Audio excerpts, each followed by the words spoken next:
It is 1 o'clock. Good afternoon from the 104.5 The Zone Studios. I'm Jackson Williams. The Dolphins and seven-time Pro Bowl cornerback Jalen Ramsey are mutually set to explore trade options, per Ian Rappaport. Dolphins GM Chris Greer confirmed this at his pre-draft press conference, saying, "We decided it was probably in the best interest for all parties to move forward."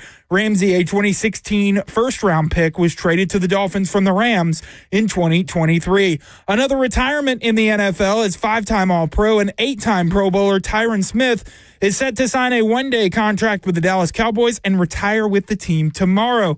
Smith spent 13 seasons in Dallas before playing his final season last year with the New York Jets.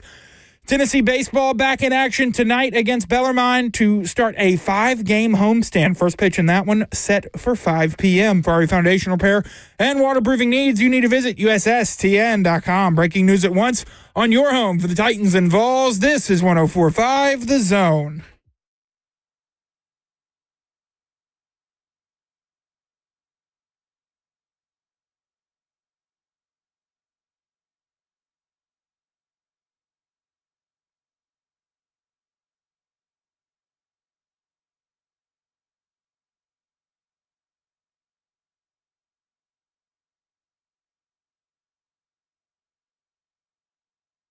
Cover 2 with Blaine Bishop and Zach Lyons here on 104.5 The Zone, powered by All Four Seasons Garage Doors. 615-737-1045 is the number. And, of course, we have the F&M Bank Chat on Zone TV, Twitch, Twitter, YouTube, Facebook Live. A lot to get to today. I want to start off that we are going to be talking about running backs. We're going to be talking about safeties. We have Coach Mack on, and we ran a poll. It's a failed poll right from the get-go. So, wait. Please explain why is it a failed poll? The poll can't fail. Well, it's failed from the get-go because Jackson's critical listening skills failed him today. Oh, man, that is part of learning. He claims he has a 3.2 GPA from college, but they must grade on a curve at the University of Tennessee. and so over at Blaine and Zach on Twitter, at Blaine and Zach, cover 2 with Blaine and Zach, what round should the Titans draft a running back in this year's class? First off, that's not even the question I wanted him to phrase. I wanted him to say, what's the earliest you would draft a running back if you're the Tennessee Titans? So we failed from the get-go there. And then I told him to put down the choices as 4th, 5th, 6th, UDFA. And the reason being is because the Tennessee Titans don't have a 7th. And you know what's all in our replies and all of our tweets and everything? Well, I think the earliest would be a 4th-round pick. But we don't have that option, so now this whole thing is flawed. So I just want to throw that out there. He's too busy. You could always fix it. I will fix it. Yeah. DJ from Nashville said he meant a 2.3 GPA. He's dyslexic. You turned it backwards. Please stop the madness. And I think the reason why he's been so distracted is because Jalen Ramsey is on the trade block. And earlier today, Jackson told me that he would do anything to get Jalen Ramsey on the Tennessee Titans, anything, including trading the number 1 overall pick to get him. I was being facetious. Now, on draft day, when he came out, maybe then, because I think I would have been on boat with that to be not going to be 31. Yeah. I was 16 when he was drafted, and I was wholeheartedly wanted them to take him number 1. Yeah, I did too. And Joseph said that when, I guess, before he went to the Rams, or maybe it was when he was getting traded from the Rams, Jackson was in there every day in their group chat with all their buddies saying, maybe this is the day the Titans will trade for him. Yeah, it was never going to happen just because of where they were picking and where he was like, it was just like, yeah, that's a stretch. I'm a big Jalen Ramsey fan. I was sure hoping there was a possibility, man. Been a hometown guy. Why are you such a Jalen Ramsey fan? Wait, I watched him in high school. I'm a fan of him too, by the way. I'm not. I get being a fan of the player, but I'm like, he is obsessed with Jalen Ramsey. I'm not obsessed. I think it would be cool if he played for the Titans. And he likes the picture of playing at home. Yeah, I saw him play in high school too. Yep, at BA. He was insane. And I think it'd be super cool if he played here. There you go. Yeah, he was pretty phenomenal. Blaine, I feel it really feels like we're piling on Jackson, but this is actually some good news for Jackson, who has had a very stressful few days since the Nico situation. first transpired. I remember on Friday he said, "Oh, they're going to re-sign him, no problem, 100%. He's back." And then, of course, 24 hours later, he's gone. But I said he would be on the sideline, so I thought he would be there. I said, with I was the only on. one that nailed that You one. You did. You got it all the way. I didn't see it was going. That was there. That was a little shocker along the way. But, knowing a little more information now, I think that's pretty easy to see. But, and this won't be the first or the last with all the schools, and especially the Power Four. This is going to start happening to a lot of these guys, and it's just really unfortunate for both ends. They did big boy business to Nico and his camp, and then they tried to, will it in at the end, and it was too late. So let me give Jay Wills a little bit of love here, some hope that things could be turning around for him on a personal level here. Are they going to sign a quarterback? Well, On3 Sports is reporting. Our boy Pete Nakos. Oh, yeah. He says multiple schools are waiting to see if Tennessee transfer quarterback Nico's NIL demands drop in the coming days. Mm-hmm. Multiple programs are ready to become contenders if he is open to a deal closer to $1 million. Oh, yeah. So if he loses money because he entered the transfer portal, that will probably give Jackson some life. You got something to say? I'm not, I don't want bad things to happen to Nico Iamaleava. I wish him success. I hope Tennessee gets a good quarterback in the transfer portal and both move on from this situation. I like Nico as a vol. I liked the way he played. I felt like his running style was so effortless, and I just thought he was a really cool player for Tennessee to have. But he's gone. It's over. Everyone's moving on. Tennessee's moving on. The Iamaleava camp's moving on. So I wish no ill will towards Nico. Well, and I'm going to say this, and I know a lot of people, and I've said it before, but I'm going to quantify it in that, you can't always chase money. Yeah. And this is a lesson learned by kids. But guess what? You guys think he loses because if he takes less. I do not. Oh, okay. I do not. I think if he gets in a pro-style offense, that then will help him, and he wins and has success, who then is talking about the money? Oh, well, that's the true. money then becomes somewhat irrelevant. Did he lose out on money? Yeah, he lost on money. But maybe he improved his NFL draft stock. Right. The end game, because what I'm hearing is that they promised they were going to go to a pro-style offense and did not do that. First and foremost, heard right here on Blaine and Zach. That did not happen. Hey, listen, it's the first I'm even hearing of it. Yes, and then that did not happen. And so hence was the issues. Now, would I have gone about it like how they did? No. And I'm talking about Nico's camp and him as well, not going to practice. But yeah, that is my understanding. Mm-hmm. So then if he's in a pro-style offense and then he wins and he still goes first round, who really won? That is true.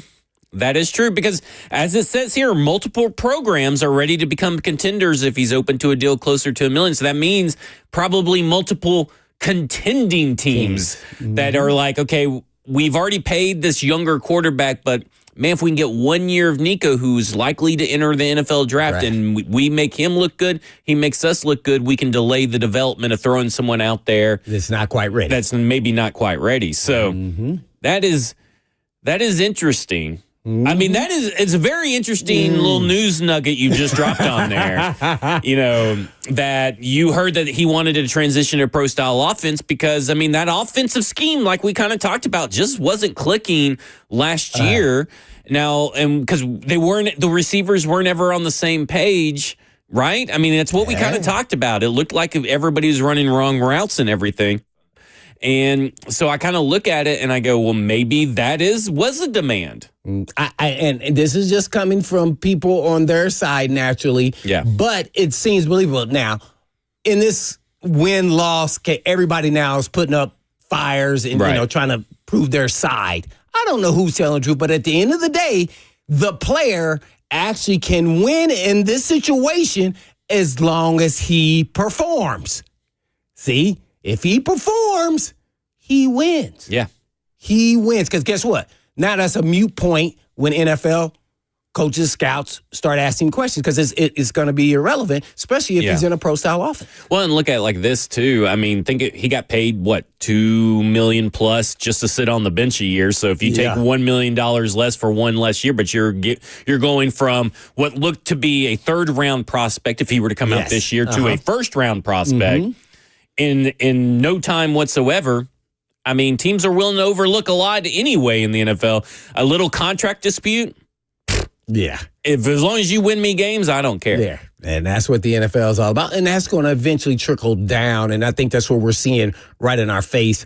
Unfortunately, it was Nico in Tennessee involved in this whole fiasco, the Wild Wild West. And, man, it's just sad, really, because the system could fix this, but they don't want any parts of it. Yeah. So I just believe in that and how they handle it on both sides. Probably more on Nico's side. They didn't handle it probably quite right, but they got to learn a lesson. This is big boy business. Yeah. Could be a little Joe Burrow to LSU kind of magic, right? You never know how it turns out. Just never that know. will make Jackson so sad if he ends up looking like Joe Burrow. I don't care what he says behind the glass. He'll be sad. Well, it took Joe Burrow 2 years. That first year he was good, but he wasn't. Wow. I do think this pushes Nico's draft timeline back a year. You do?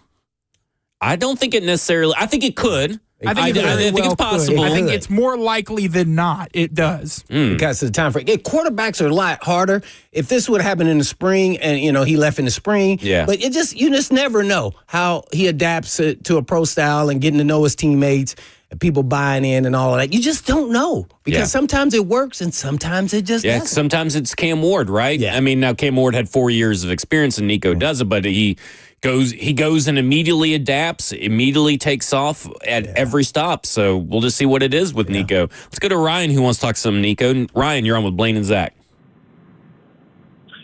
Hey, how's it going, guys? Going good. Hey, what's going on? Hey, I'm glad Blaine mentioned the real reason why Nico was upset is because of the offense. So if y'all could pull it up on Saturday, TJ Houshmandzadeh and LeVar Arrington have a show on Fox Sports.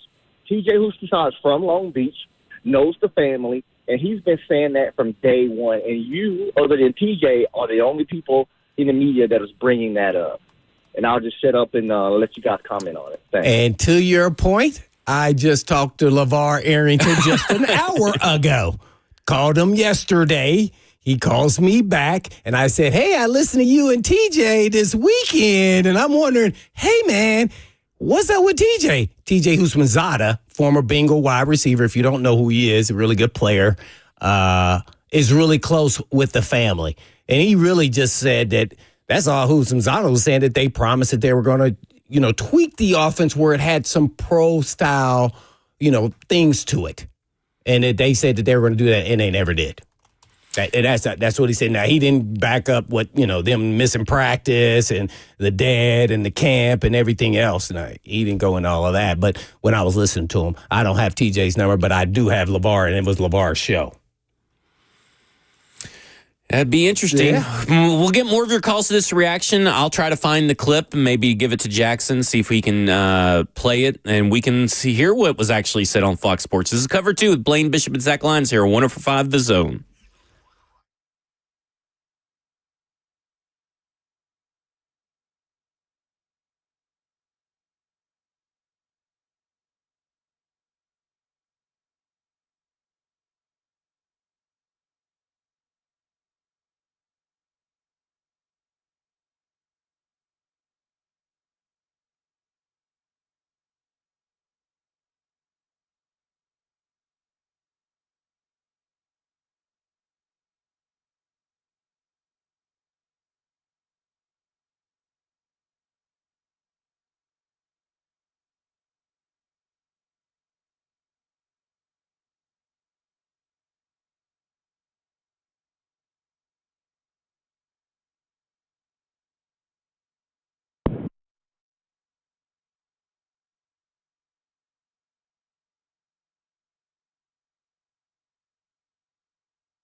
Cover 2 with Blaine Bishop and Zach Lyons here on 104.5 The Zone, powered by All Four Seasons Garage Door. Easy for me to say. 615-737-1045 is the number. We got JD who wants to talk about Nico. JD, you're on with Blaine and Zach. Hey, guys. Thanks for taking my call. No problem. Yeah, thanks, JD.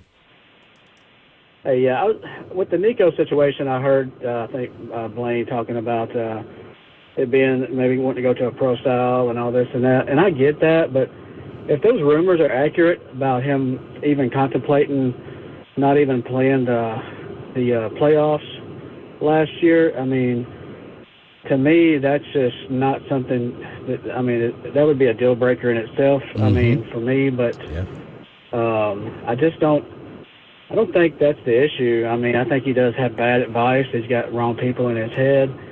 But the biggest fact of the matter to me is, you know, coming from coaching an athlete, you know, growing up, I mean, he walked out on his team, and that is something that, you know, that to me would be the deal breaker. I mean, I think I heard earlier on the midday show, like, what if he wanted to come back? You know, what if this all goes south and he walks back in and says, hey, I made a mistake, you know, want to make it right? I mean, do they let him?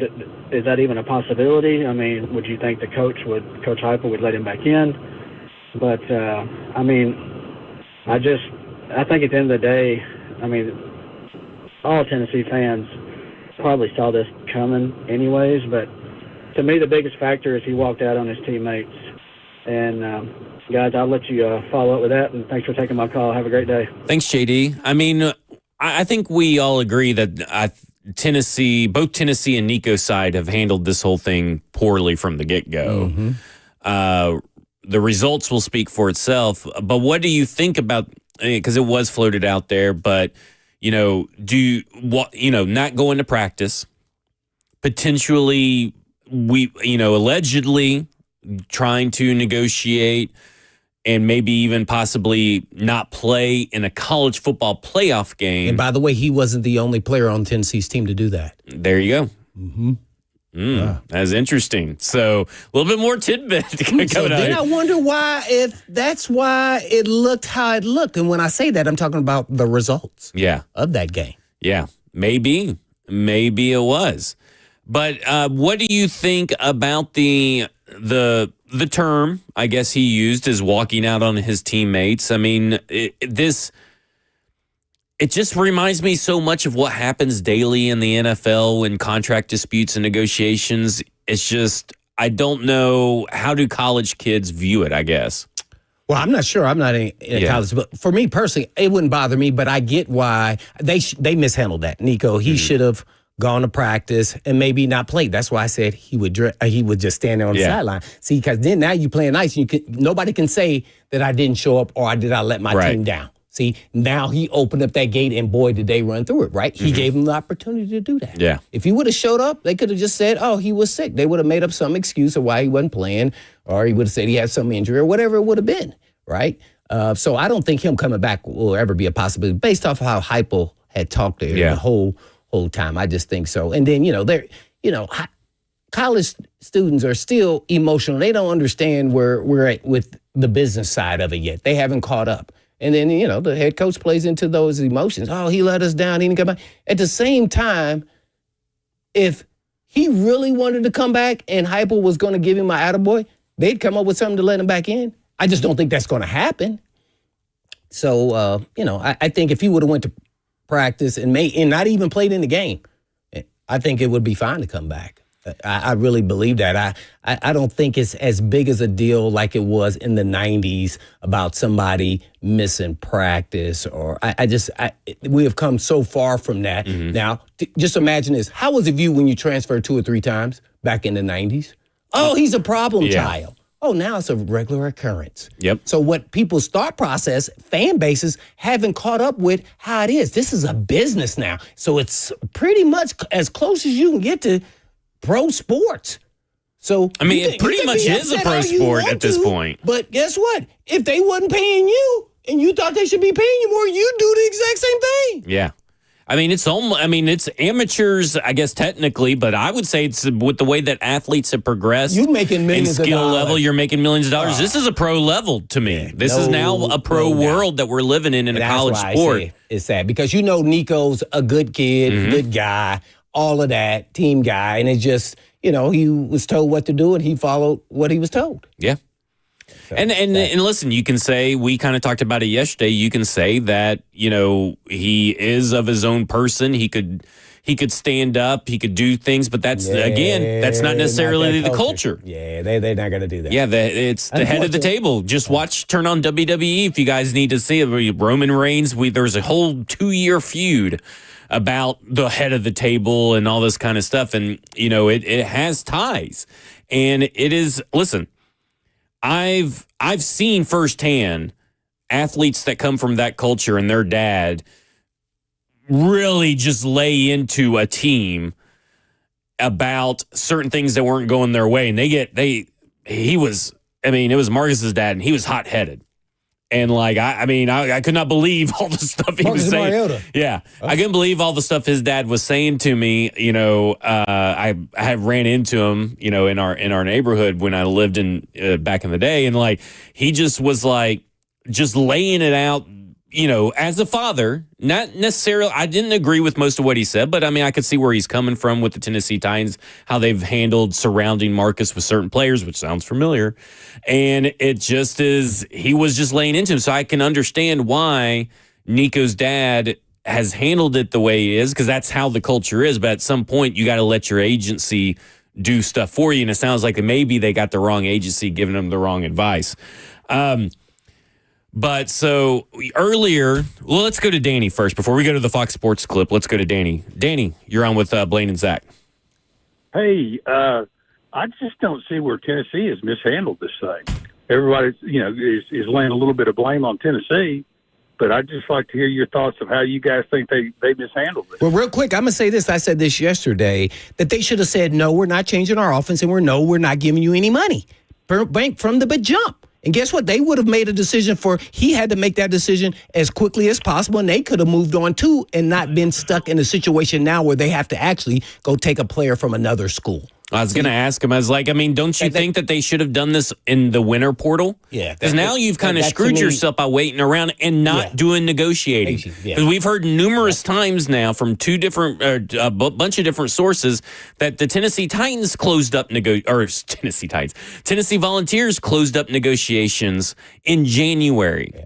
So if you've closed up that long, you should have made it known to all parties involved. You should probably hit the transfer portal if you're not going to be rolling with this. An example is what Georgia did with their quarterback. We're moving forward. Yeah. Yep. And then boom, he left. They left, and everything's okay. They played this weird hardball game and trying to keep. They try to have their cake and eat it too.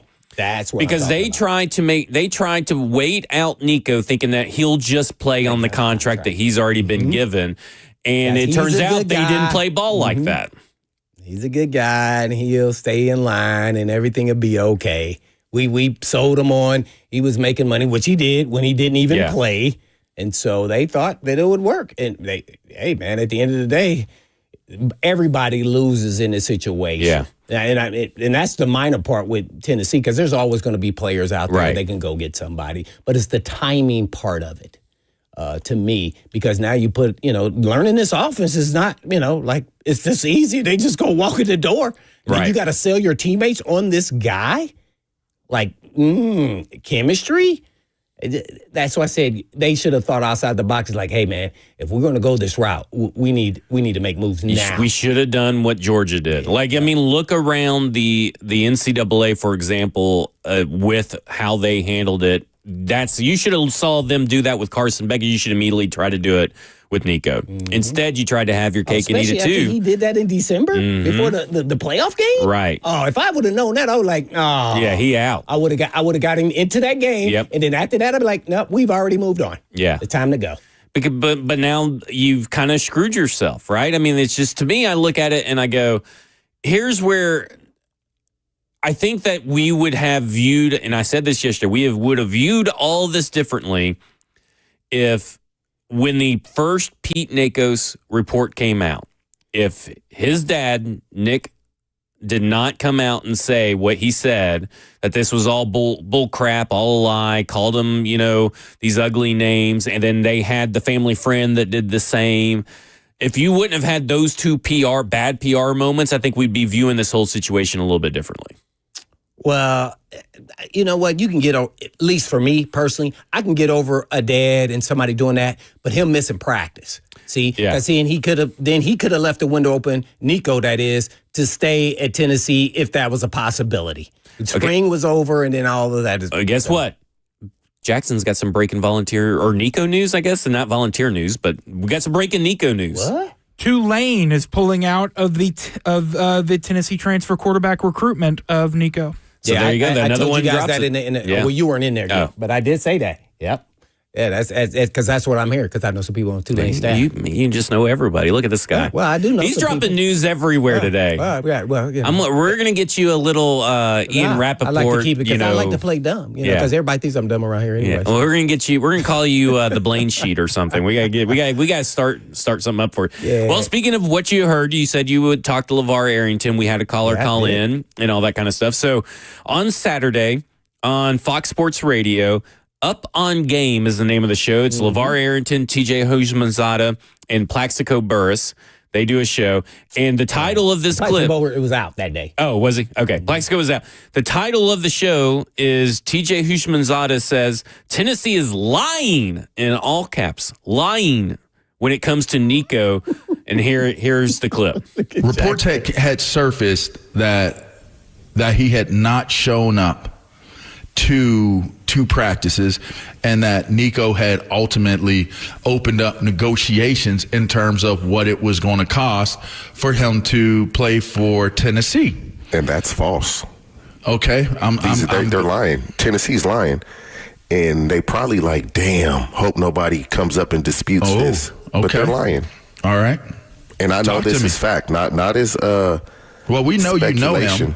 We know you know him, know the family or whatever. So go ahead, let us know. My thing is this, right? So ask Tennessee, when's the last time they spoke to anybody on Nico's side? Well, I'll answer that for you. January.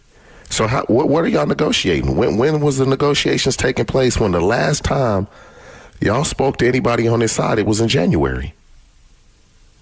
And here we are in April. So negotiations starting in January, there's been no more communication since then? Like, come on. And so is the reason about money, or is the reason about the system that you have offensively?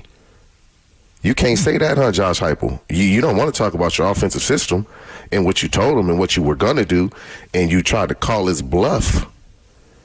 I just don't like how they want to put these kids and paint them in a bad light.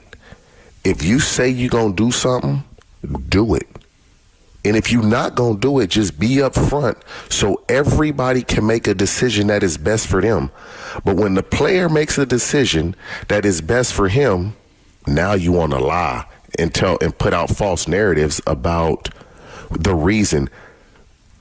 So you're saying it's about the offensive scheme, it's not about the money? He gonna get the money regardless. Whether he stayed at Tennessee or he hits the portal, he getting a lot of money regardless. Maybe less money. Yeah, maybe less money. But hey, it's $1 million, still a lot of money. Yeah. Don't get it wrong. I mean, Ray Jackson, $1 million, still a lot of money. Yes, lots and lots of money, $1 million. I mean, I hear that, and this is a full, there's a lot more. This is a full 9-minute clip that's on Fox Sports Radio. Like I said, just Google TJ Houshmandzadeh and Nico, and it's the first video you're going to see. So there's definitely like 9 more minutes of this. But at the end of the day, I mean, he's not wrong. And we allegedly, about the scheme. Wrong is he may not still make as much money. Yeah. But he's not wrong in the sense that, if you are going to, like we just said, if this is the way that you're going to go, and you're not going to do anything that you promised a recruit to come in. And listen, we heard from Steve Atwater yesterday. He was on our show, Hall of Fame safety. Mm-hmm. He was recruited to Arkansas and was told, if you commit to us, you're going to play quarterback. And it was like 3 practices later, they put him at safety. Well, that was big back then. Yeah. And that happens, though. Position switches happen all the time. Colleges promise something that is never fulfilled.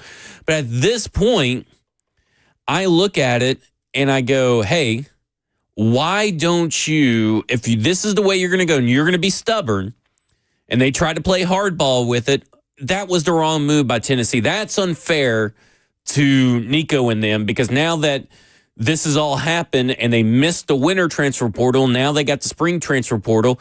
Like he kind of said, you paint the kid in the bad light. Yeah. Well, I'm going to go the other direction here, and I agree with that, is that, okay, if you're going to do big boy business, hypo in Tennessee, what was the B plan? What was the backup plan if he did walk? Like, you had to know, you have to win 9 games at least this year. You got to have a proven quarterback that has won and been in clutch situation. You know you do not have that on your roster today. So if you would have made that move, then you should have been already in the Harper, and almost immediately you know who you're going to get. And you're going to go down that road. Right. And listen, it's the truth is always somewhere in the middle in these situations. Exactly. Because it's obviously not everything that TJ probably said is right. Right. Because that's one side of the family, or one side of the story. The other side of the story, not everything over there is right either. That's how this whole thing always That's works. why I said nobody wins. Yeah, nobody wins. The truth is always somewhere in the middle. But I do think that Tennessee handled these negotiations poorly. Whether it is about money or offensive scheme doesn't really matter to me. The why behind this divorce doesn't really matter. It's how the divorce played out. And the divorce played out, both sides are to blame for how this went down. It's like when Mike Vrabel and Amy Adams Strunk quit talking to each other after he went up to the Patriots thing, right? You're 2 grown adults. Figure it out. Don't try to ignore each other and go around these ridiculous things. And this is what they did. This is another example. Maybe it's a Tennessee thing. I don't know. But this is another example of 2 adult parties not being able to act like adults. Well, I'm trying to look at it from hypo side. Maybe he thought, okay, I can ease into this and we can talk him down around this and do some things that would make him happy. Yeah. And I'll show you that in the spring. And then, and hopefully all things will be okay. Because we're right there around the corner. I would assume he was thinking Nico's going to take another jump here as a player. And then that will be something that could be something really great. And we need him at this point in time unless we have another plan. And see, that is where if you're going to go down this road, you got to know what your plan is. And so to me, it would have been defined if you would have done it in the spring. That's why I say that's the only side of this is if you're looking at from Tennessee side, how about let's just make this decision sooner than later. Right. If all these things that are coming out were actually somewhat true, then let's move forward. And hey, best of luck to you, right? Yeah, if you think Tennessee handled this properly, you guys got blinders on. That's kind of where I'm at. Because again, you screwed yourself. Because you would have had somebody in spring practicing. The quarterbacks that were in the transfer portal that were likely maybe have even entered the transfer portal in winter, that if they heard that your opening was coming up, are better than what you're getting now. So why are you guys happy with this? Like, why are you guys being complacent with the University of Tennessee? The surface things, the things that are presented now. Instead of thinking about the whole in totality of the whole picture. Right. But that's the only part of it because I want to make sure I have the right players here for my team because I want to win. Right. Ultimately, that's your decision. So I'm going to help you make your decision. Yeah. Well, that's my thing. Than later. I don't agree with what he did at the playoff game. But you know what? If I was coaching Tennessee, he would have been gone. After that, I would have been like, hey, man, we're not going to make any sense. We're going to move on. But instead, they tried to get cute with the whole situation. And both sides screwed themselves. Yeah. We could talk about in the immediate Nico's camp automatically. They did a horrible job. Yeah, they did a horrible job. They did a horrible job. Like, that's my thing. Is like, we know that Nico's camp did a horrible job. No doubt. I mean, they got bad advice from the agent, bad advice from the dad. They went out and did public stuff that makes no sense to quote tweet and stuff. Do you agree with this, Jackson? There are no winners in this situation. Right. No one. There is not a single winner from this situation. Yep. And that's why I was hoping that he would come back. I mean, because it was like, hey, man, this is, you lose, and you're going to be the loser. I mean, the university's always going to win. Yeah. At the end of the day, because there's players out there, they may not get a guy that they want, but they're going to get a guy that's going to be at least halfway decent. And who was that? And guess what? You're poking around now at other universities, now trying to poke players from other teams. They've known about this since January and December. Maybe they do know, and they have somebody in their back pocket. And I would hope that's two people, because one could change their mind. Just imagine I know that he wants Sam Levitt. I know Jackson wants Sam Levitt. Just imagine this now. You're taking a player from another team that now has to leave and come in the summer and to learn the whole offense and leave something that he's comfortable as a starter. Yeah. That's hard to do. Like, I'll be like, this situation, it's okay. Now, I'm talking about other Power 4 programs, by the way. I'm not talking about, Tulane or somewhere, or, Alabama or South Alabama. I'm talking about, that's a tough pill to swallow, because you have to have a proven starter to come in and run the ship for at least buy you some time for a season. Yeah. Portal opens up tomorrow, so maybe we'll get clarity of what's going on. Maybe they got somebody. We shall see. Maybe they got someone in their pocket, but right now, for cheaper too. From what we know two things. UT screwed up, Nico's side screwed up, and nobody's looking like winners right now. We'll get to your phones when we come back. This is Cover 2 with Blaine Bishop and Zach Lyons here on 104.5 The Zone.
Hey, folks, I've been talking about Tennessee Orthopedic Alliance for years, because they're the leading experts in sports medicine and performance, and the team physician for the NFL, college, and high school athletics across Tennessee.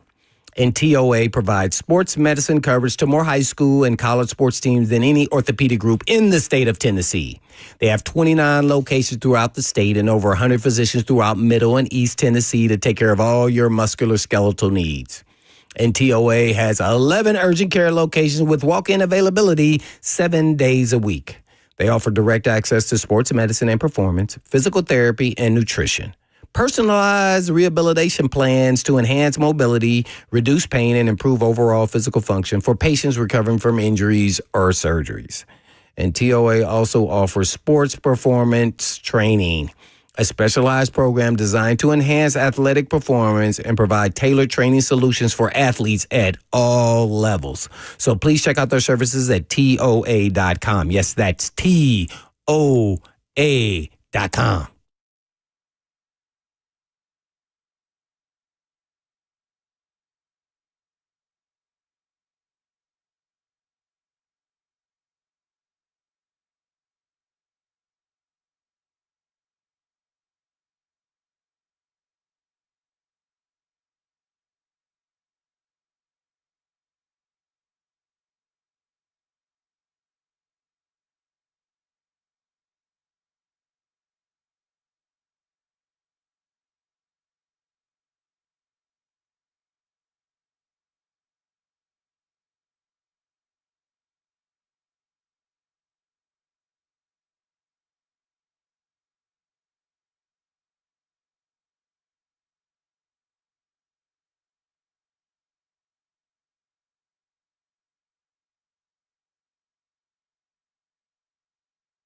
Cover 2 with Blaine Bishop and Zach Lyons here on 104.5 The Zone, powered by all Four Seasons Garage Doors, 615-737-1045. We got some calls to get to here in just a second. But Jackson, are we wrong to say that UT is not blameless and that their process was pitiful, just as pitiful as Nico's side?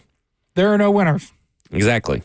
I mean, I don't know how you can argue otherwise. Now, you can argue that maybe UT got a win for teams, in the NIL portal, or maybe they'll find a guy and they get a championship out of this. And how many games are you going to win in October with a win over the players? Right. Like, I mean, it's I don't know. Like, I just don't understand the logic of how you can say that Tennessee handled this whole thing perfectly.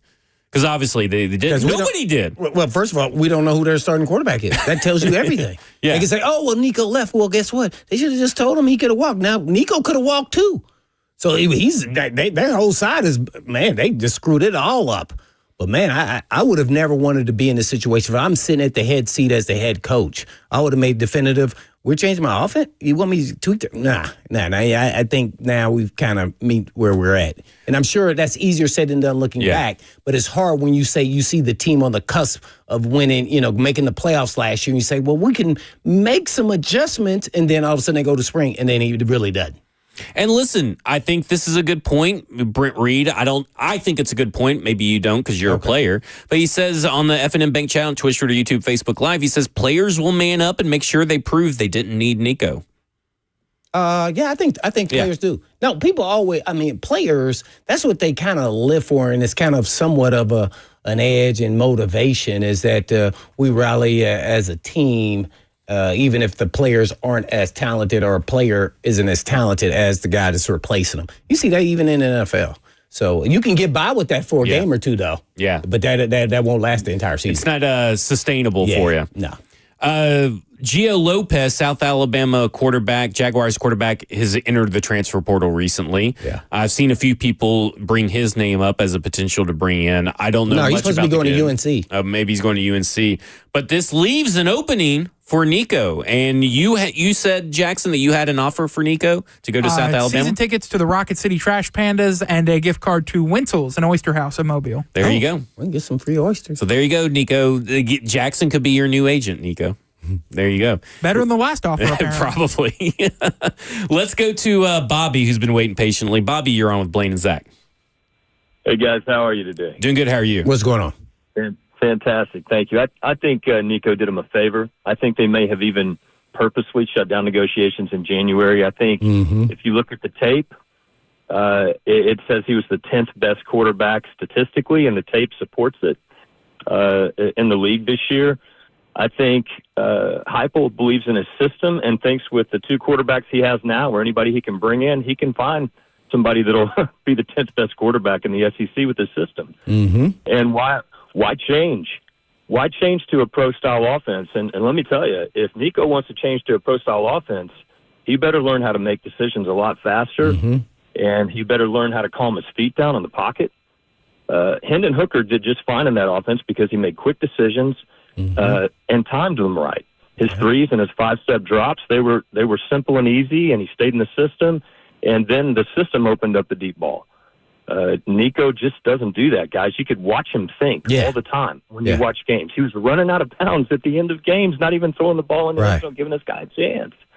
So I really think that when they watched the tape, they were like, okay, well, you want to threaten us to not play in the in the game. I tell you what, we'll just shut down negotiations. We've seen how you guys negotiate. We'll wait for you to make a mistake, and when you do, you'll let us out of this thing, and it's that simple. I think they did it on purpose. Right. What about what it does for you now? You have to go get a quarterback from somewhere else. You can't rely on quarterbacks that have hardly any experience. Well, that's where I think Heupel believes in his system. I think he thinks either one of the two guys he has in the can right there will be at least the 10th best quarterback in the league with his system. Ooh. That one there, man. When you're talking about coming off a playoff and they have really hardly any starting experience, if not, McIntyre has none. And, man, I don't know if I would have taken that risk. If I'm the coach, I don't know about that one. And then the system's hard to learn, too, now, if you bring somebody in. I don't know if I could disagree with that more. It's been well documented that Josh Heupel and Nico had a phenomenal relationship. This was more of a negotiation thing. They didn't purposely shut down negotiations. If Josh Heupel had his way, Nico would still be on this football team, I believe. Well, I also think, look at it this way, because everybody's like, well, they handled this perfectly, blah, blah, blah. Well, I mean, the Ohio State game where he allegedly all this stuff started, if that is true and all this stuff started in before December 21st, you had a full week to get this hammered out. And so if they cut off negotiations, like has been alleged, then, that's not good. Like that hurts your team. Like, I don't understand why people don't get that this hurts your team. Yeah. I mean, this hurts your team in the long run. I mean, in the immediate. Because, I mean, again, maybe Josh Heupel's system is the best offensive system in the NCAA, and they will be able to get by with less talent on defense than what they had last year, less wide receivers than they had last year, and less talent at quarterback and the same talent of quarterback. If Merklinger is Nico last year, that's not good enough because you were going to get a better version of Nico theoretically this year. So it needs to be Nico of this year. And Merklinger, McIntyre, and whoever they may get is likely not going to be what Nico would have been this year if things hadn't gone south on both sides. Yeah, I agree. Yeah, and if Heupel and company at Tennessee wanted him to transfer, they would not have gone through the entire spring practice, continuing to build on last year, the successes of last year, and trying to build for this year with Nico as their quarterback. They wouldn't. This is not done on purpose. What do you think about that, Blaine? Well, I get what he's saying, but here's what I'm going to say to that is, if he opened up the window, he wanted to negotiate it in December, and you guys basically shunned him and avoided him and gave him a whole bunch of BS so he could be okay with everything. And then as spring comes through and you continually not to even discuss it at all, you had to know that there's a possibility that he could leave. You got to think the worst case scenario.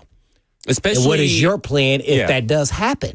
Yeah. And for me, everybody can talk about Heupel's offense, but that offense is hard to learn real quickly for a guy transferring in. Yeah. And I don't think, unlike the caller, I do not believe that you're going to go with a true freshman who has no experience at Merklinger, who has shown somewhat flashes in spot play at the best. So there's no way. There's no way. You can just look at Hendon Hooker the first year and then second year, how much the difference is. And guess what? He's not going to want to be nowhere near the first, just like you mentioned about, Nico. Like we want, this year's version. Well, you're going to get at best last year's version of a quarterback, even with a transfer possibly player. A worse team. Because how many times did we talk about leading into this saying that Nico's going to have to probably elevate? I would have not played chicken in this game if I'm the head coach. And that's what they did. They played chicken. And here's my thing. Maybe if they hadn't cut off negotiations, this thing would have turned out a little bit differently as well. Maybe they would have had some goodwill and kept Nico around. Let's talk more. We'll get to Jonathan when we come back. 615-737-1045 is the number that's covered too with Blaine Bishop and Zach Lyons here at 105 The Zone.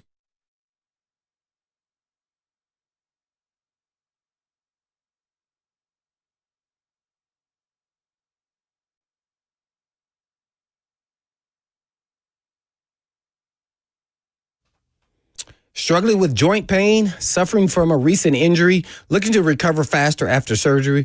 Well, at Edge, we've got you covered. From powerful peptide stacks like BPC 157 and TB 500 to PRP treatments, stem cell therapy, and high film muscle stimulation, Edge Peptide is your go-to solution for faster healing and recovery. And as an athlete myself, I know how frustrating pain and injuries can be. That's why now is the perfect time to take control of your wellness and finally address those nagging issues. Whether it's golf, tennis, or any activity you love, don't let pain hold you back any longer. Edge specializes in regenerative treatments designed to reduce inflammation, promote tissue repair, and improve mobility, helping your body heal naturally while avoiding surgery whenever possible. And right now, we're offering a free $250 consultation with your initial treatment. And all you have to do is just go to edgepeptide.com. Yes, that's edgepeptide.com. Or you can give them a call today at 615, of course, 724-1878. That's 724-1878.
It is 2:01. Good afternoon from the 104.5 The Zone Studios. I'm Jackson Williams. The Dolphins and 7-time Pro Bowl cornerback Jalen Ramsey are mutually set to explore trade options per Ian Rappaport. Dolphins GM Chris Greer confirmed this at his pre-draft press conference today, saying, "We decided it was probably in the best interest for all parties to move forward." Ramsey, a 2016 first-round pick, was traded to the Dolphins from the Rams in 2023. In other NFL news, 5-time All-Pro and an 8-time Pro Bowler Tyron Smith is set to sign a one-day contract with the Dallas Cowboys and retire with the team tomorrow. Smith spent 13 seasons in Dallas before playing his final season last year with the New York Jets. Tennessee baseball back in action tonight against Bellarmine to start a 5-game homestand. First pitch for that one set for 5 p.m. For your foundation repair and waterproofing needs, visit USSTN.com. Breaking news at once on your home for the Titans and Vols. This is 104.5 The Zone.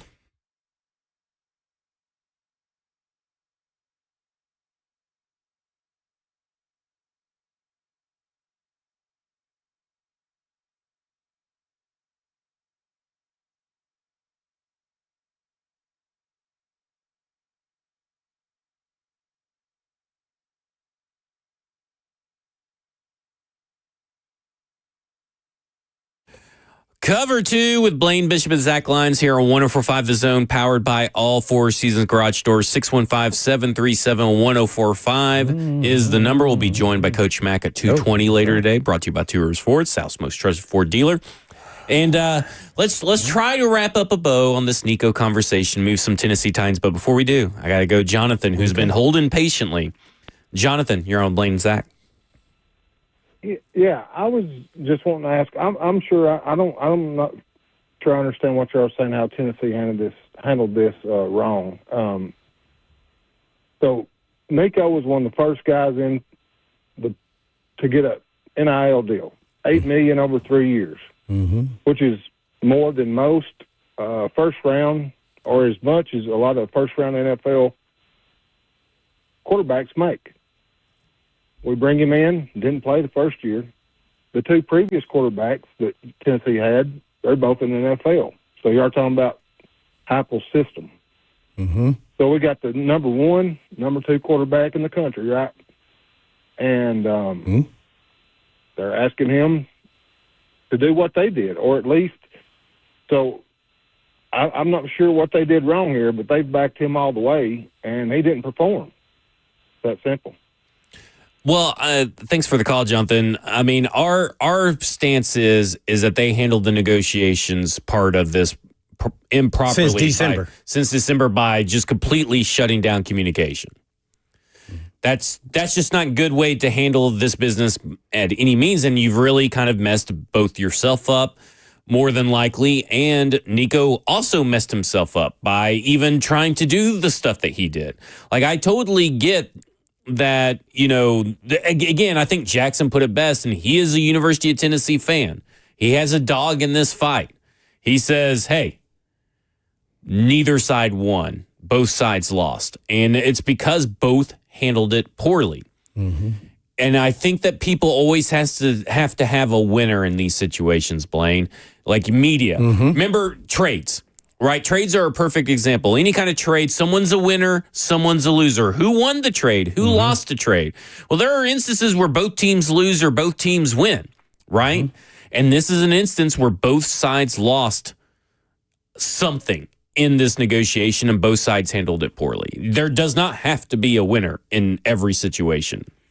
Yeah, well, that's not how people are going to view it. And yeah, I've said it all along that both sides lost, and it's the system that's in place.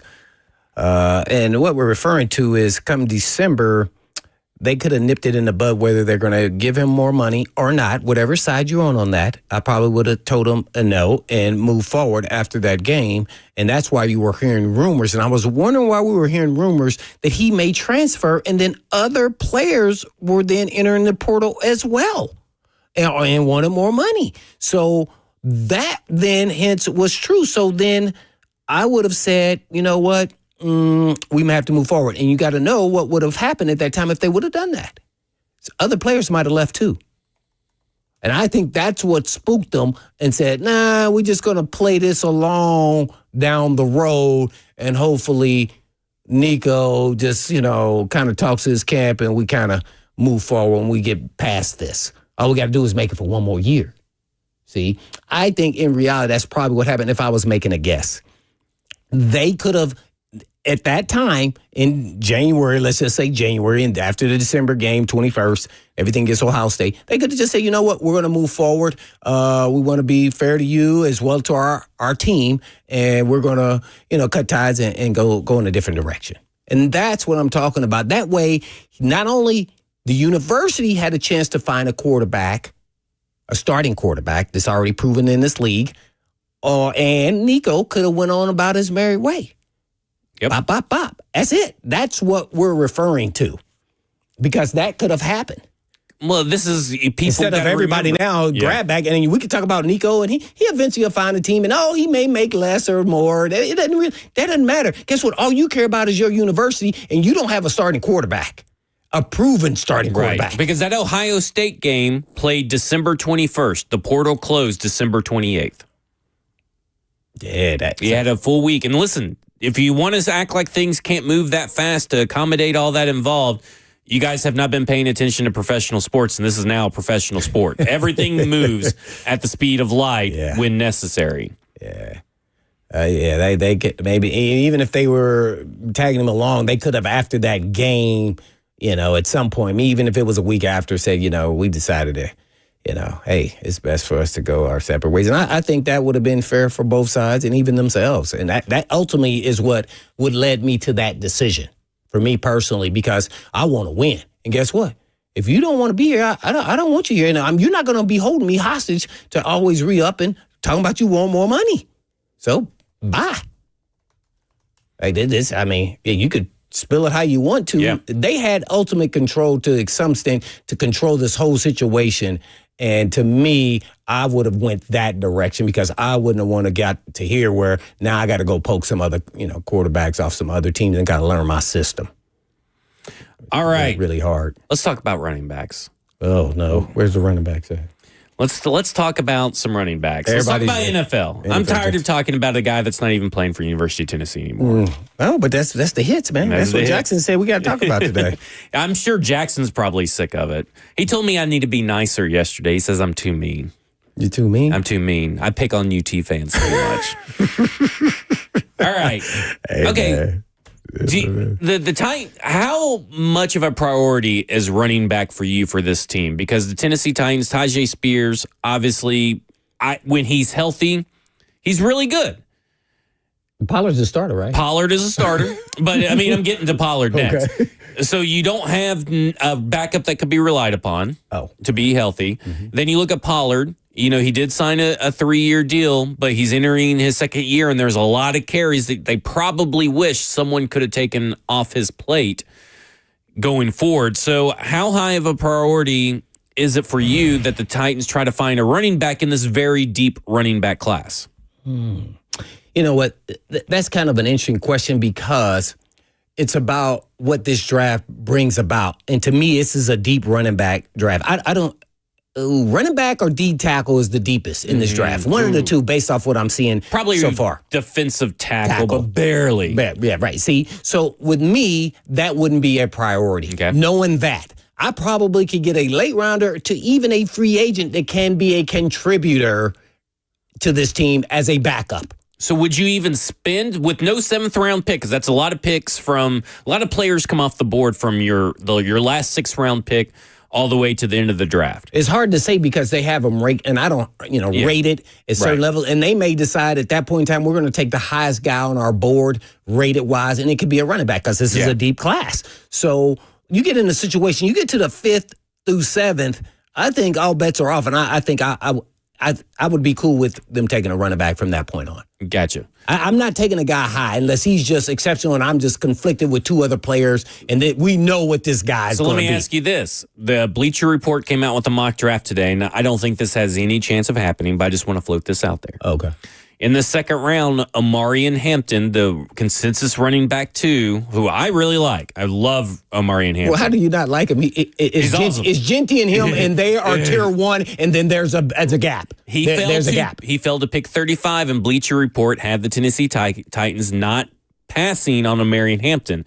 And we'll get to our tight end episode later on in the week. But I'm of the opinion that if Colston Loveland were to fall to 35, the Michigan tight end, in the consensus number 2, some people have him as the number 1 tight end, fell to 35, I would find that the Tennessee Titans would have a hard time passing on them. And I would have a hard time seeing them pass on Amarian Hampton because, like you said, he would likely be probably the best player available on their board, more than likely. I think there's a good chance of it. Well, that's where, to me, apples aren't the same apple. Okay. And when I say that is, tight end isn't as valuable as, let's say, other positions. Okay. So to me personally, I'm not taking a tight end. Okay.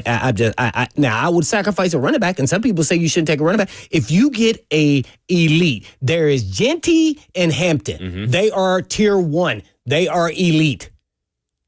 If you guys try to get it, you just don't pass them up. Like if you think that you need, and guess what? Then you make Pollard then the role player. In Hampton, the hammer. You let him have fresh legs more often than not. Pollard. And then all of a sudden now you've upgraded the entire room in the position. Now, tight end for me is something that I can continually wait to get there. Okay. Not unless you're going to get, what's the kid from Georgia last year? Not unless you're going to get a guy like Mark that. Bowers. Yeah, this guy here. These guys are good, They're but not not Brock that. Bowers. Yeah, they're not in that tier 1 like these guys are going to be Pro Bowl guys immediately. Yeah. So that's why I say that. I think Hampton can be somewhat of him, and Genty can be your cowbells and starters in this league immediately. So if they view it that way, I don't think I would have an issue with it. But if for preference, I would probably want to take another position with I would hope so that many wide needs. receiver would be there. With or so something. many needs, I probably would go in a different direction. But I could see a scenario where Omarion Hampton probably is ranked higher than maybe. I wouldn't do it. I don't know. Maybe I would, but Egbuka and Burden, maybe they're ranked higher than them according to the Tennessee Titans. But what we're going to learn this draft is where Bergonzi and Brinker and crew all how their strategy is, how they go about their business with the draft. Yep. Because they may prioritize other things than I'm talking about or you talking about is totally different. You never know. We'll talk more about that with Coach Mack when we come back. This is Cover 2 with Blaine Bishop and Zach Lyons here on 104.5 The Zone.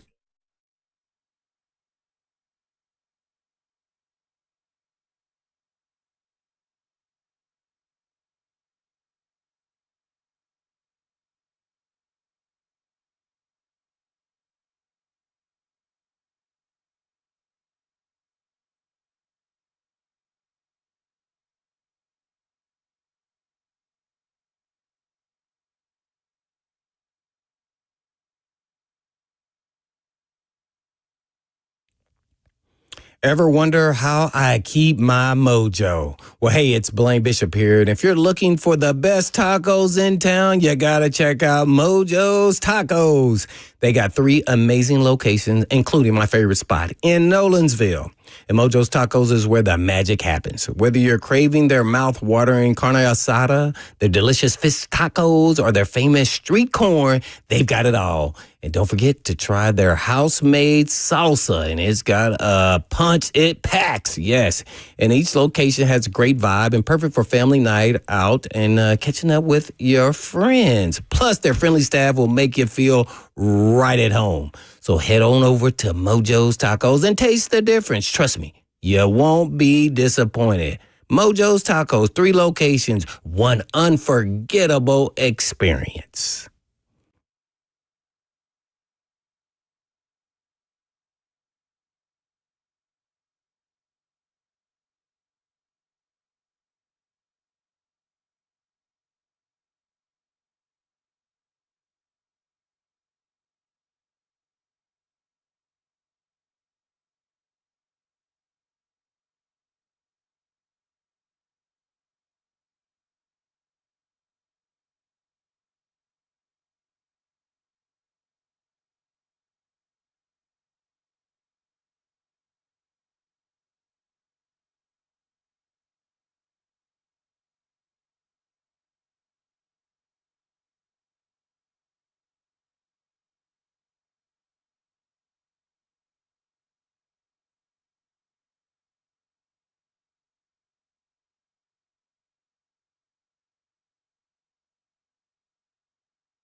Cover 2 with Blaine Bishop and Zach Lyons here on 104.5 The Zone, powered by all Four Seasons Garage Doors, 615-737-1045. We're going to the phone lines to bring in Coach Mack. He's coming on for his weekly Mack Attack. Of course, you can hear him on Titans Radio, the official Titans podcast, all the draft stuff coming out, and Two Rivers Ford, South's most trusted Ford dealers, how he gets here. Coach Mack, how you doing today? Hey, Zach. Hey, Blaine. I'm doing good, guys. Doing good. Just Coach. moving towards this draft. Is the board final that you and Rhett put together? You know what? We put the finishing touches on it. We've sent it to the printer. So if the printer doesn't make any changes on us, I think we're going to get it back pretty soon. Who is a player on that board that has kind of risen up the ranks as you guys have gone through your all's process? Well, there's not really. I mean, there hasn't anybody taken, a massive jump because, this is a 6-month process, for me. I do all the film watching, and Rhett digs on all the nuggets and the background stuff. So I think the position that you look at when people are trying to slot people is the offensive tackles in this draft. Some people are trying to slot not the ability, but where they'll play. And I'm talking about tackles that might morph in and move into guard. That was the thing, and that's really going to be a preference per team. But nobody's really just shot up the. In other words, it started out we didn't think was a player that is all of a sudden going to be a must-have guy. Who's a player maybe on your board where you're higher on them than what you've seen other draft experts be? Like, I'm a lot higher. Anybody else's stuff. Oh, so you go in this just no noise, outside noise at all.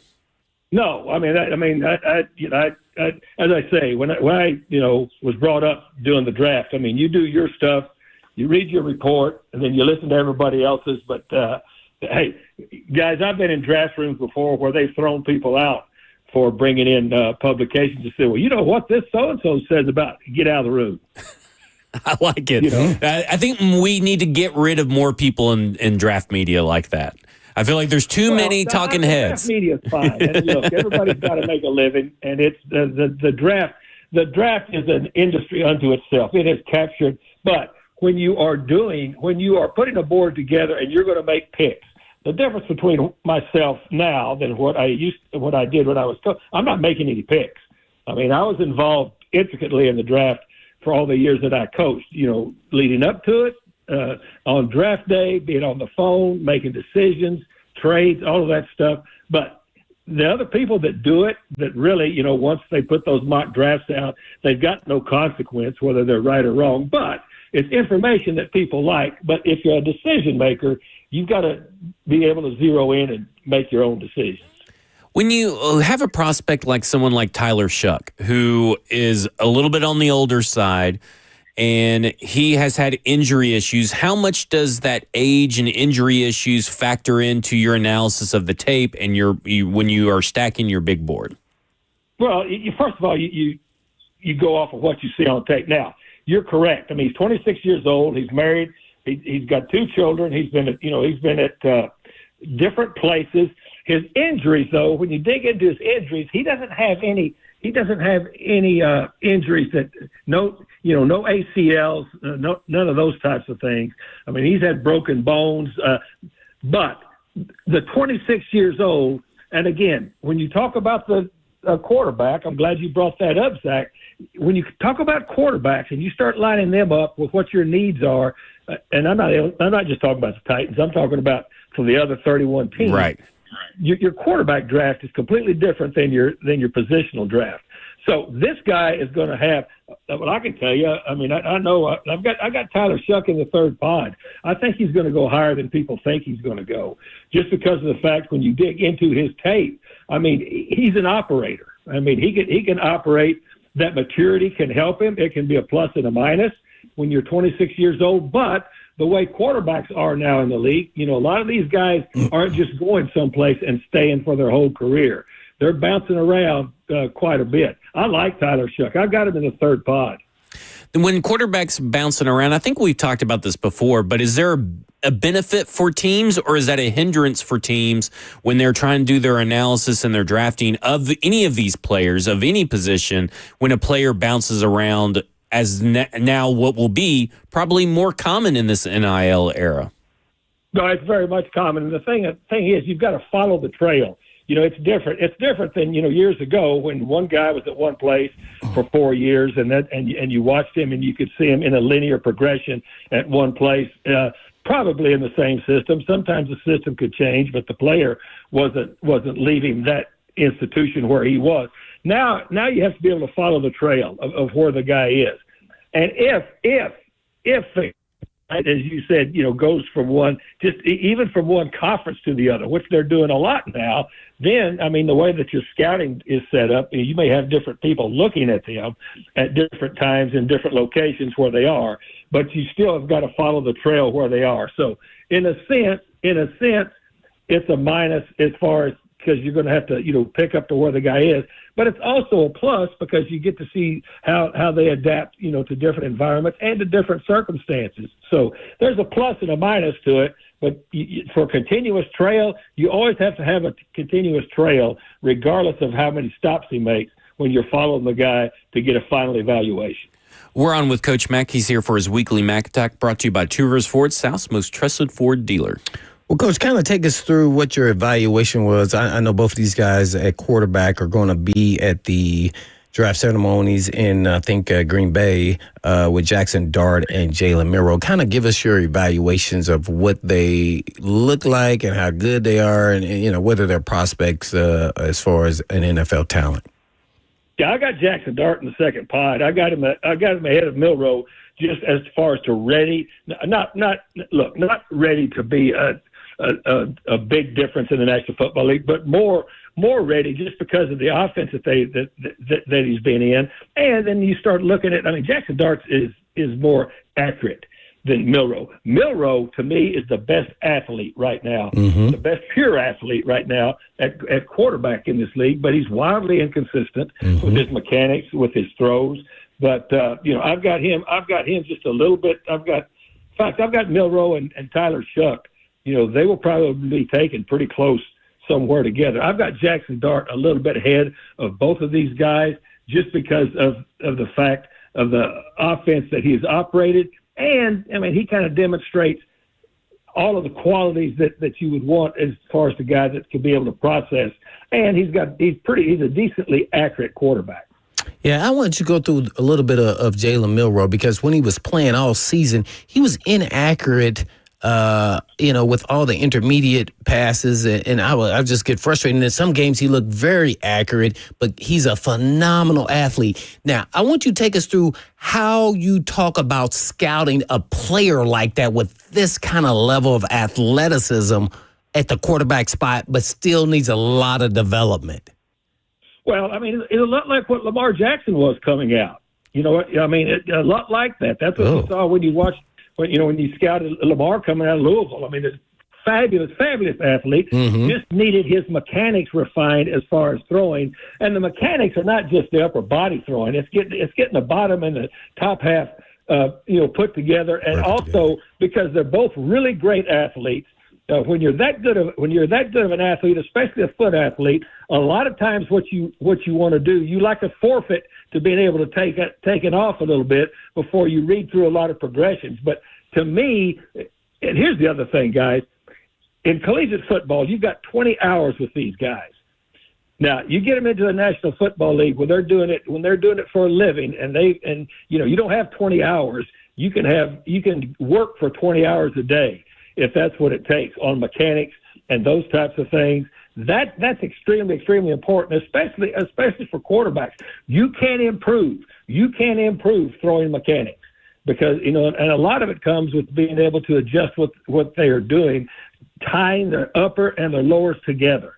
I agree. Milroe is a fantastic athlete. When he gets things set up, when he's set, gets his feet under him, is firmly planted, gets through progressions real quick. The thing that happens to him is when he gets disjointed a little, when he starts either to move or he starts to let it go too early or too late, and he's out of sync as far. That's why a lot of those intermediate throws, it's like a pitcher coming off a mound. He just doesn't have any rhythm all the time coming off the mound right now. but he's a fabulous, fabulous athlete. No doubt about it. Wilma, Coach Mack giving us the Mack attack. I have to ask you about quarterback since we're talking about it. Nico's been the big talk here in the state, naturally playing at Tennessee, and now moving on to somewhere else, or them moving on from him. How much do you think, whether he plays average, let's assume he plays average and wherever he goes or ends up, does this become part of the conversation or for the NFL when he does potentially come out? Or does that really matter? It's just really based off of his success with all the transferring going on these days. Well, look, I don't know how anybody operates in the system they have right now in collegiate football because they've got no system. Yeah. They've got no system. It's like driving down the interstate with no seatbelt on. And you're back the accelerator as fast as you want to go. Now, there are no rules. There are no boundaries. So when you're looking at a case like this, the first thing you've got to do when you get to the point where this is going to be a prospect that you are thinking about drafting or that you are vetting, you need to go and find out, exactly why. But if he goes someplace and just balls out, the thing that you're looking for production. So how he plays is going to determine a whole lot of stuff. The rest of this stuff, as I said, any parties right now that are working in the collegiate system, especially the Power Four, big-time football, it's professional football without any professional boundaries. I don't know how they do it. Yeah, no doubt about it. And I'm going to stay on this quarterback now, and this will be the first question. This really should be a poll question, but why do you think so many top-rated quarterbacks that go high in the draft, whether 1, 2, or 3, fail in the NFL? Is it because of the system, bad pick, or the team is not ready for the quarterback by players around him? And you would know the history of the game better than me, so that's why I wanted to ask you this question. But it's all of the above. And plus, look, it's still a very inexact science. And the quarterback position is such a critical part. And if you're going to a team that's not very good and the team doesn't do enough to put people around you early on, that can hinder, your development. I was David Carr's coach at the Senior Bowl, and I remember when Houston came and talked to me, they were going to end up taking him number 1. Well, they didn't surround him with enough, started him immediately. He got sacked 70 times, when he was a rookie. And so he never really recovered from any of that stuff. So there's a lot of factors that figure into it. But at the end of the day, you still got human beings judging human beings. There is no exact formula. There just isn't. And the professional game is getting closer to what the collegiate game is as far as from the quarterback position, because now everybody in college is running the RPOs, you're running from the shotgun, all of those types of things. But the thing you can't emulate in collegiate football that is a reality of life in the National Football League is the speed of everybody else involved. That makes a difference. Lastly, I have to ask you this because you're the only person I know who's probably sitting in these rooms as the head coach and had influence on who you're taking when the draft process is coming about. The New York Giants now going to work out Shedeur Sanders a week before the draft. Let's just say that. Like, if you were trying to go through this process, is it now someone from up top, let's say owner or disagreement with the GM and maybe the head scout? Like, what are they evaluating the week before the game that they don't already know? Well, they haven't had a private workout with him yet, so that's what they're doing. Oh, that's exactly what they're doing. You get up until basically you can't bring them in anymore. Your 30 visits are shut off starting tomorrow. So they haven't had the private workout with him yet. So that's probably what they're doing. I'm not in that building. I can't tell you what they're doing right now. I do know that I have been in a lot of meetings when I was a decision maker where, sooner or later, I like to have my ducks in a row a little earlier than today. There you have it. Coach Mack giving us the Mack attack. Mack, two of my favorite edge prospects on day 3 are Ashton Gelati and Josiah Stewart, but they are kind of undersized. They're shorter guys, lacking a little bit of length. Josiah Stewart's got 79-inch wingspan, where Ashton has about 76-inch wingspan. but they're productive, both in their run game. They're strong. They get after the quarterback. They're fast. They're fearless. But like, how much does that length and height really play into it for a day 3 prospect like those two guys? Well, it does. And when you're looking at those guys, I mean, I've got Gelati in the third pod. I've got him down there with Kennard. I mean, I think he's a viable player. But when you're looking at those types of guys, Zach, at that part of the draft, especially as edge rushers, you're looking for rotational players. You're looking for rotational players that can give you some specific contributions and a specific. You're not looking for full-time starters there right now. So to me, both of those guys that you just mentioned, they've got enough traits that they could be rotational players. And so then you've got to figure out what you are going to rotate them in with. What are you looking to maximize their traits? You're not looking for them to be somebody that's going to carry the water for 60 or 70 snaps a game for you on defense. Gotcha. When we're talking about this running back class, we feel like the Tennessee Titans are probably going to be able to take advantage of the depth in this running back class. When you are looking at it from a personnel perspective, I mean, how much priority for this current Tennessee Titans team would you put on running back because of the depth of this class? How does that affect your decision making?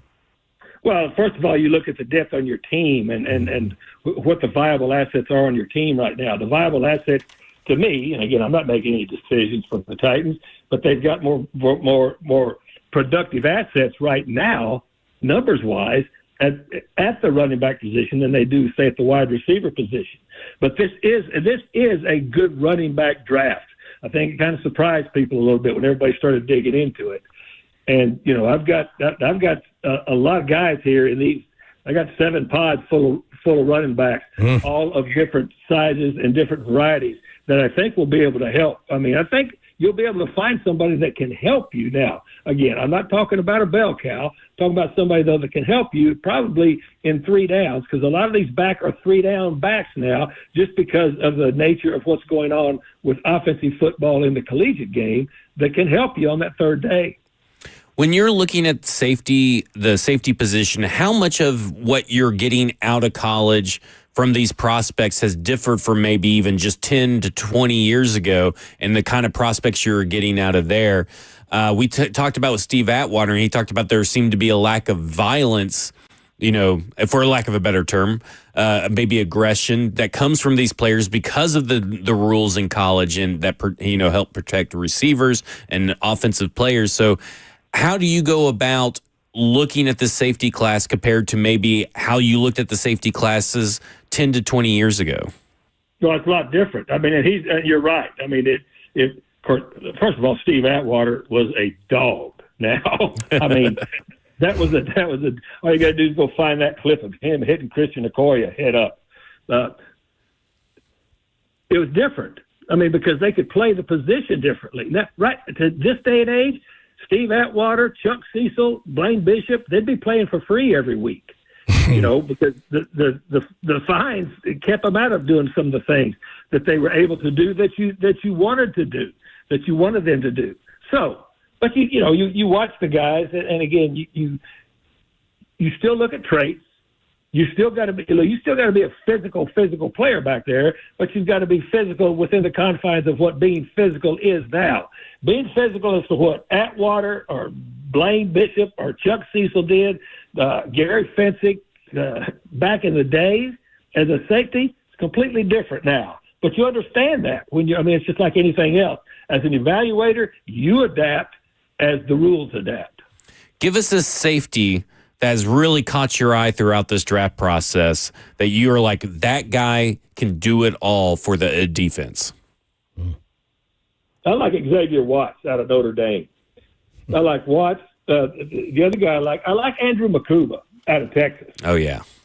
I do too. I think that now, we're talking about guys down the road. I mean, my top 2 safeties are Malachi Starks and Nick Emenwari.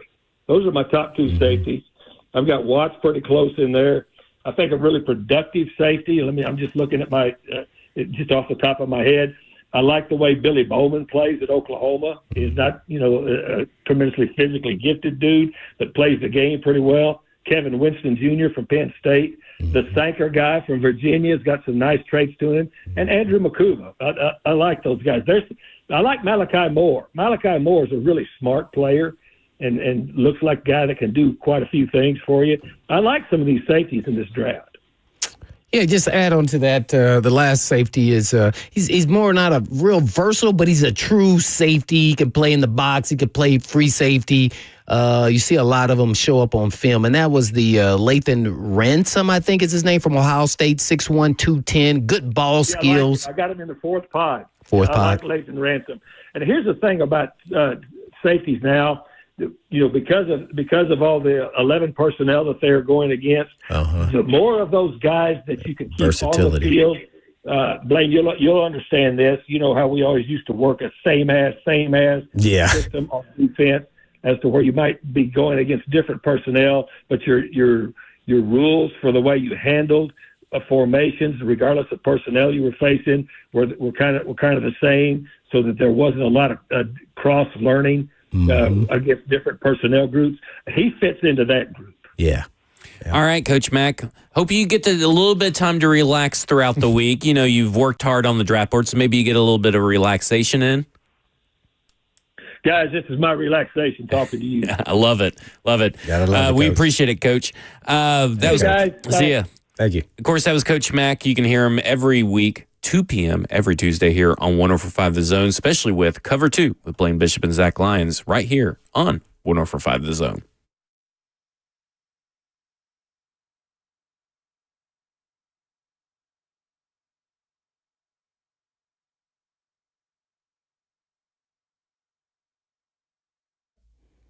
Did you know Eurofix has a very different business philosophy? They staff all their locations with more staff than the average auto repair shop, just so they can be ready for when an emergency pops up out of nowhere. So have you ever noticed how hard it is to get a right now appointment for your vehicle repair? Some dealers can be more than 2 weeks out just to get a freaking appointment, but not Eurofix. Eurofix has been offering quality repairs that beat the dealer without the dealer pricing since 1999. Plus a 3-year nationwide warranty and the staff to fix your car right now. So if you're tired of waiting forever to get your car into the shop, then call Eurofix. Owner Aaron Stokes says we will never be too busy for our customers. We're here to take their pain away, and we mean right now. So Eurofix repairs all European cars, and Eurofix says yes to speedy repair when others can't or won't. Family owned for 26 years. And all you have to do is just give them a call at 844-EUROFIX. That's right, 844-EUROFIX, or you can visit them online at myEurofix.com. That's myEurofix.com. I was Blaze at you.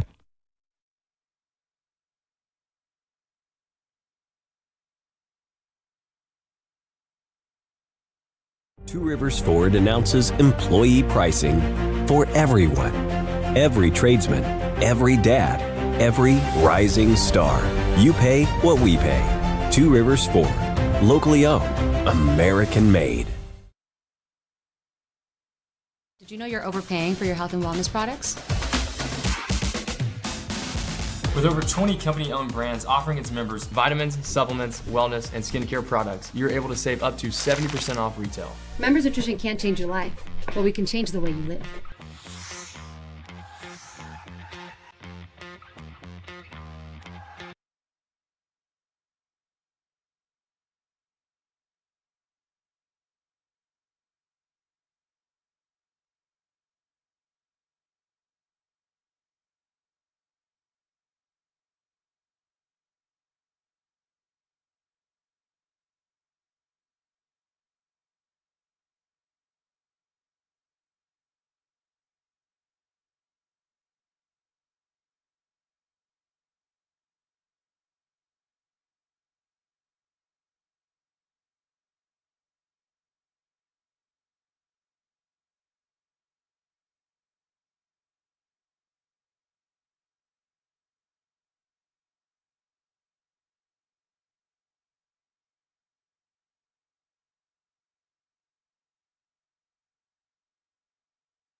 Did you know you're overpaying for your health and wellness products? With over 20 company-owned brands offering its members vitamins, supplements, wellness, and skincare products, you're able to save up to 70% off retail. Members Nutrition can't change your life, but we can change the way you live.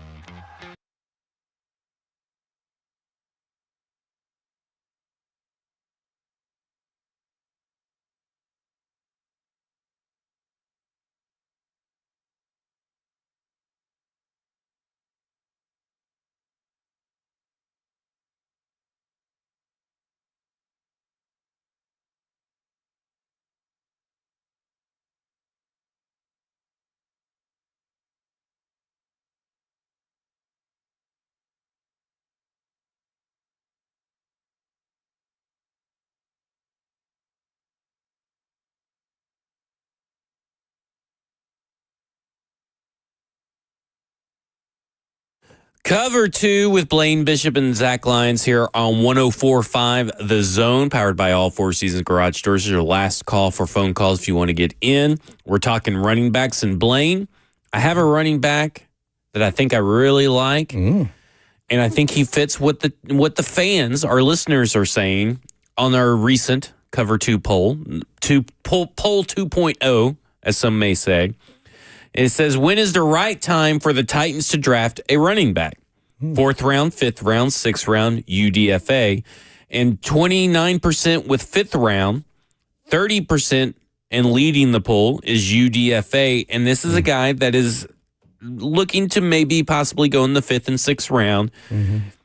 And it's Khalil Mullins from Michigan, who overtook Donovan Edwards on the depth chart, and he is a former linebacker / special teams player that turned into a running back this year, his first year. And let me tell you some stuff about him just real quick. 5.7 yards per carry in the fourth quarter, more carries in the fourth quarter than any other quarter. So he put the game away, and he put the game away at 5.7 yards per carry. Didn't fumble on 243 career offensive touches this year.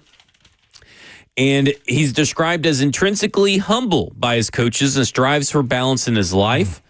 NFL scouts say he looks like a meathead, but he's the opposite. He's a sharp, hand the ball to the ref after scoring kind of guy. And he has a background both on special teams and defense, but specifically putting him on special teams. When you're looking at a 5th or 6th round player, you got to find ways to get them on the field and make their roster spot count. That is a good way. But this is a dude that, I mean, he's a linebacker that plays running back, and he approaches that goal line, approaches defenders like a linebacker. He's looking to go through. He has a thick frame, and he doesn't really have any difference-making qualities outside of his work ethic and his frame and his ability to just plow through people.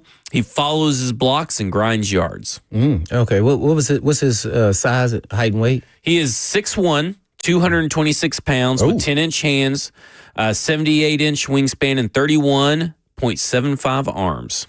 Oh man, he's a built boy. Yeah, so you think this is a undrafted guy who comes in and be productive? Yeah, like a 5th or 6th round, anywhere. I mean, that's where they're kind of projecting him. I think he's probably like a 6th round pick for some team, but he's got that bulldozer mentality, and I think that the Tennessee Titans need someone that has that bulldozer mentality that can grind out yards when maybe you should be taking more off the plate of Tony Pollard. Ooh, man, that's kind of interesting. As much as I think they do need that, I just don't. I feel like I can get by with a player like Chestnut that's already on the roster. But there are some players like that are kind of more power guys. I thought Caleb Johnson, he was a poor man's Derrick Henry. I hate to say that, but he's nowhere near as fast as him. But his style and the type of offense and scheme and system he needs to be in with the outside zone system, I thought fit perfectly. He'd probably be a guy that Vrabel will go after maybe later down in the draft. I love Scatterboo. I'm just not sure how fast he is and if that style will be able to work and he can last in the league. You're talking about physical guys.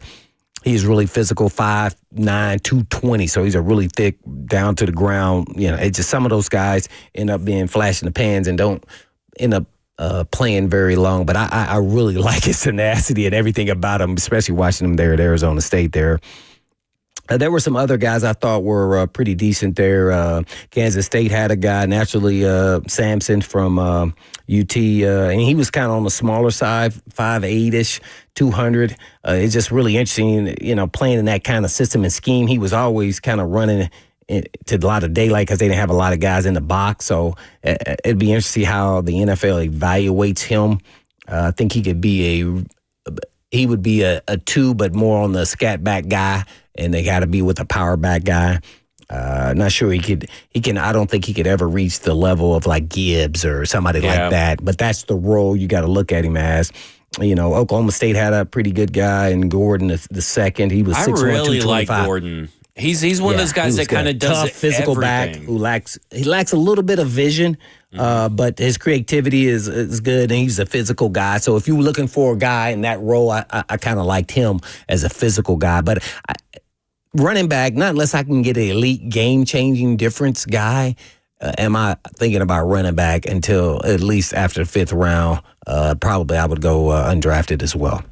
Yeah, based off of your roster. Yeah, right. I look at Ollie Gordon, and he had that's the Oklahoma State running back. 6'1", 225. Yeah, he's really well built. He really does everything you're looking for that a running back needs to do. He can pass protect. He can run through up the middle. He can, bounce outside, run past some people, run through some people. And I kind of look at it, and he's just seems like he's so far forgotten from what he was a couple of years ago. A couple of years ago, this was the next hot name. Yeah, he was. And sometimes, and I get it because he does run upright. I think that's one of the big things is that you got to be able to correct that. But when I saw at the Senior Bowl was a coachable player that was really standing out among a good class of running backs down at the Senior Bowl. Oh, who was the elite guy at the Senior Bowl? I can't recall.